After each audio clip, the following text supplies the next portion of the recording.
Bonjour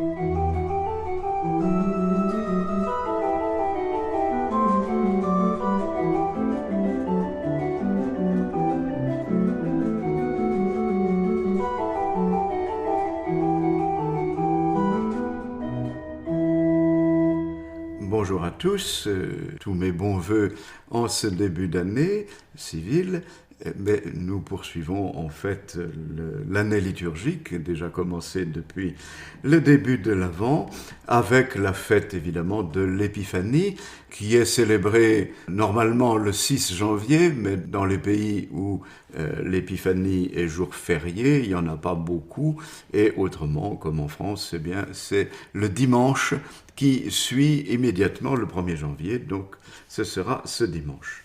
Voilà cet évangile qui est toujours le même, puisqu'il n'y a que l'évangéliste Saint Matthieu qui nous raconte dans le début de son 2e chapitre la visite des mages, la naissance de Jésus et la visite des mages. Voici cet évangile.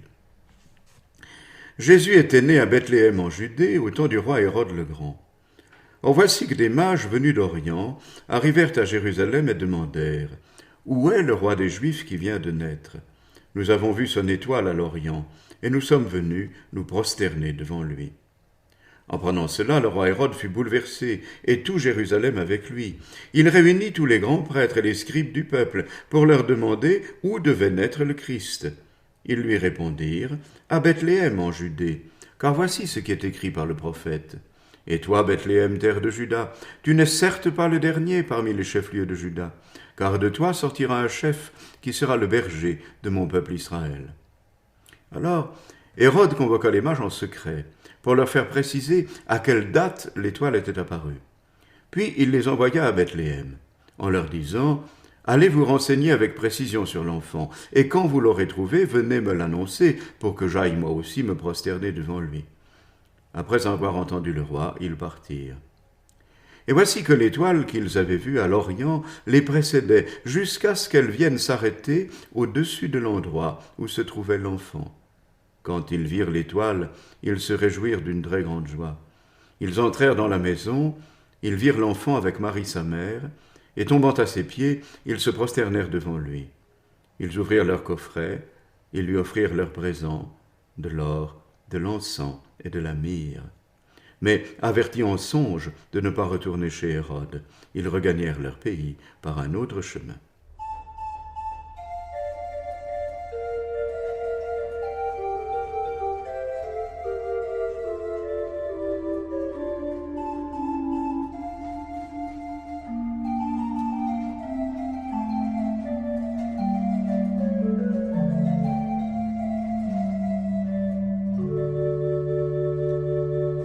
Voilà donc cet évangile qui est évidemment bien connu dans la trame de son récit, qui nous fait quand même nous poser la question de l'historicité. Parce que est-ce qu'on ne pourrait pas considérer que ce récit présente des traits un peu légendaires, enjolivés en tout cas. Bien sûr, une certaine critique peut dire cela. Après, je pense toujours à ce qui est dit dans le document du Concile Vatican II sur la parole de Dieu, Dei Verbum, lequel dit que l'Église affirme sans hésiter l'historicité des évangiles. Donc, en fait, derrière ce récit, même si l'évangéliste Matthieu donne une certaine présentation à son récit, il y a quand même une réalité historique que nous devons considérer comme certaine. Alors c'est vrai que Matthieu présente son récit d'une certaine manière, en fonction de son objectif, qui est, dans son évangile, de montrer que le Christ accomplit les prophéties. Ce qui l'intéresse n'est pas tellement le fait que ce soit des étrangers au peuple juif qui viennent rencontrer Jésus. Si c'était Saint Luc qui le racontait, c'est sans doute ce qu'il aurait souligné, mais Matthieu lui souligne que Jésus accomplit les prophéties, et c'est dans les prophéties que le Messie recevra l'hommage de gens venus des contrées lointaines. Alors reprenons les événements que l'Évangile nous décrit. Il y a d'abord la personnalité du roi Hérode, et là nous entrons parfaitement dans l'histoire, parce que les traits que l'évangéliste donne au roi Hérode sont exactement ceux que nous connaissons par des historiens comme Flavius Joseph, historien juif du 1er siècle, avec ce mélange de ruse et de cruauté. Hérode a été soucieux pendant tout son règne d'éliminer soigneusement tous les concurrents qu'il aurait pu avoir, au point que 5 jours avant sa mort, il fait exécuter son propre fils pour éviter d'avoir une contestation de son pouvoir. Donc, le personnage d'Hérode tel qu'il est présenté correspond en tout point à la figure historique de ce monarque, qui est mort, comme on l'a déjà dit, en 4 avant notre ère. Les mages. Alors, ce sont des personnages aussi qui sont connus dans l'Antiquité, avec une petite interrogation. Et ils viennent d'Orient, mais l'Orient c'est où? Le nom que l'évangéliste leur donne renvoie plutôt à des gens venus de la région de Chaldée, de Babylone. Les Babyloniens étaient extrêmement forts dans la science, l'observation des astres, et ils étaient réputés depuis toujours. Donc, et le nom que l'on donne, mage, savant, est celui-là. Alors ils sont pas rois, évidemment.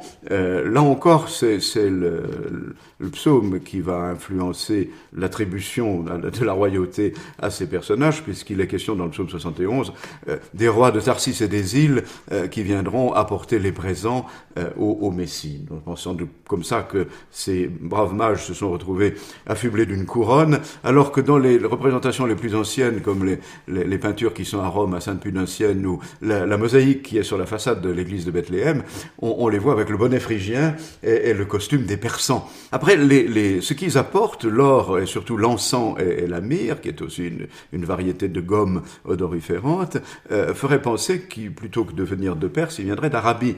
Et c'est ce que pensaient d'ailleurs certains des premiers pères de l'Église, comme Justin, le philosophe, mort en 150, ou Épiphane, ou Origène, au second siècle. Bon. Ce sont des hommes d'observation des astres qui ont vu un phénomène qui leur a fait penser que un roi mystérieux venait de naître. Alors, il y a cette question, effectivement, des astres et de l'étoile, et ça n'est pas d'aujourd'hui que l'on a cherché à identifier cette mystérieuse étoile qui était apparue aux mages.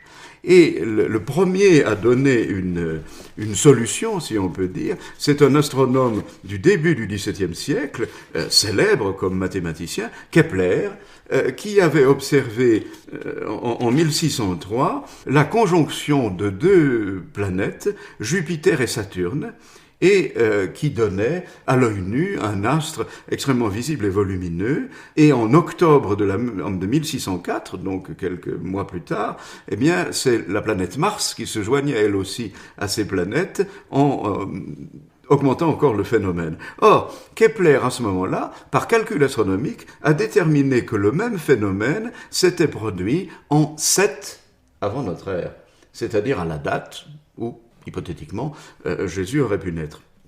Tout ça n'était qu'une hypothèse, mais il se trouve qu'en 1925, un orientaliste allemand, Schnabel, en examinant des tablettes de terre cuite qui avaient été découvertes à Abu Habba, qui est un site au sud de Bagdad, un site néo-babylonien, en examinant ces tablettes qui étaient des tablettes astronomiques, tombe sur un calendrier qui précise que cette conjonction des 2 puis des 3 planètes s'était opérée en 3 reprises dans le courant de l'année 305 de l'ère séleucide, c'est-à-dire en 7 ou 6 avant Jésus-Christ. Cela donne quand même à penser que cela aurait été possible, d'autant plus que dans le calendrier babylonien, on voit que ces étoiles apparaissent, puis disparaissent, visibles en mai et juin, puis à nouveau en septembre, puis enfin en octobre, puis encore en décembre. Ça pourrait expliquer, si on cherche une explication scientifique, cette étoile qui apparaît et disparaît et réapparaît. Après, le reste, évidemment, a été enjolivé, bien sûr. Par exemple, le nom qu'on donne aux mages, Gaspard, Melchior et Balthazar, ne date que du Moyen-Âge, de latin. Et au XIIe siècle, alors que Milan était menacé d'être assiégé par l'empereur Frédéric Barberousse, on a cru découvrir dans une église de Milan les corps des 3 rois mages, dont on a dit qu'ils avaient été ramenés de Jérusalem par Sainte Hélène, etc., etc. Du coup, quand Barberousse s'est emparé de la ville, les corps des rois mages ont été emportés à Cologne. Et on les vénère encore aujourd'hui dans la cathédrale de Cologne, ce qui explique que dans la vallée de la Moselle, il y a toutes sortes de coutumes absolument délicieuses autour de l'histoire des mages. Quand j'ai fait mon service militaire en Allemagne, je me rappelle des petits enfants qui partaient par 3 ou 4, avec un qui tenait une étoile au bout d'un bâton, et les 3 autres représentant les mages. Ils venaient quêter des bonbons dans les maisons, et si on leur en donnait, ils marquaient sur le seuil de la porte les initiales G, M et B, avec une petite croix, et la maison était bénie pour toute l'année. C'était extrêmement poétique et très beau. Je n'ai pas encore parlé des présents, il faut que j'en dise un mot. C'est ce qui a donné à penser d'ailleurs aussi que les mages étaient 3, puisqu'ils avaient 3 paquets. Dans des représentations anciennes, on les voit parfois au nombre de 4 ou de 6 ou même de 12 en Orient, ce qui fait évidemment beaucoup. L'or, l'encens et la myrrhe, depuis les premiers siècles, la symbolique paraît évidente. L'or, c'est le présent royal. L'encens, c'est le signe de la divinité du Christ. La myrrhe, c'est un aromate de la sépulture. Cela annonce sa mort. D'ailleurs, les pères de l'Église disent aussi, d'une manière très belle, que le Christ, au fond, dans sa vie humaine, n'aura accepté que 2 cadeaux, l'or, l'encens et la myrrhe des mages, et au moment de sa sépulture, le linceul que Nicodème vient tout neuf, que Nicodème vient apporter. C'est assez beau comme image.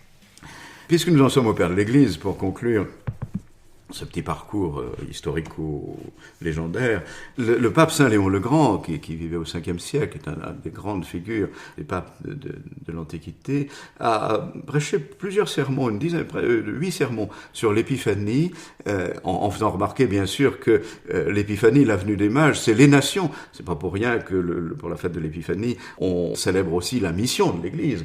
Les mages représentent toutes les nations qui sont appelées à venir reconnaître le Seigneur. Et Léon le Grand dit que c'est un thème qui revient souvent dans ses sermons, qu'en fait les mystères du Christ ne sont pas seulement des mystères passés que l'on vénère dans le souvenir, dans la mémoire, mais qu'ils ont une efficacité qui se prolonge jusqu'à nous et qu'ils subsistent jusqu'à nous. Et Léon le Grand va dire cette chose très belle, que toutes les fois que quelqu'un se met en route pour aller vers le Christ, eh bien, c'est l'étoile des mages qui continue à le guider. Je vous lis ce petit passage de Saint Léon. « Le jour où le Christ, sauveur du monde, se manifesta pour la première fois aux païens, doit être, bien aimé, l'objet de notre vénération et de notre religieux hommage. Aujourd'hui doit monter dans nos cœurs la joie qui remplit le cœur des 3 mages, lorsque, après avoir été entraînés et guidés par une nouvelle étoile, ils adorèrent, offert à leur regard, celui en qui ils avaient cru lorsqu'il leur était promis. Mais ce jour n'est pas si complètement révolu que soit passée avec lui la vertu de l'action divine, et que de l'événement rien d'autre ne soit venu jusqu'à nous qu'un souvenir glorieux que notre foi accueille et que notre mémoire honore. » Et Léon le Grand continue. « Toute lumière nouvelle qui apparaît dans des cœurs enténébrés émane des rayons de la même étoile. Ainsi les âmes que celle-ci touche de son éclat, elle les meut miraculeusement et les guide pour les conduire à Dieu. » Voilà, je trouve ça très très beau, cette idée que toute lumière nouvelle qui apparaît dans les cœurs et qui met l'homme en marche vers le Christ émane de l'étoile qui a guidé les mages vers la crèche.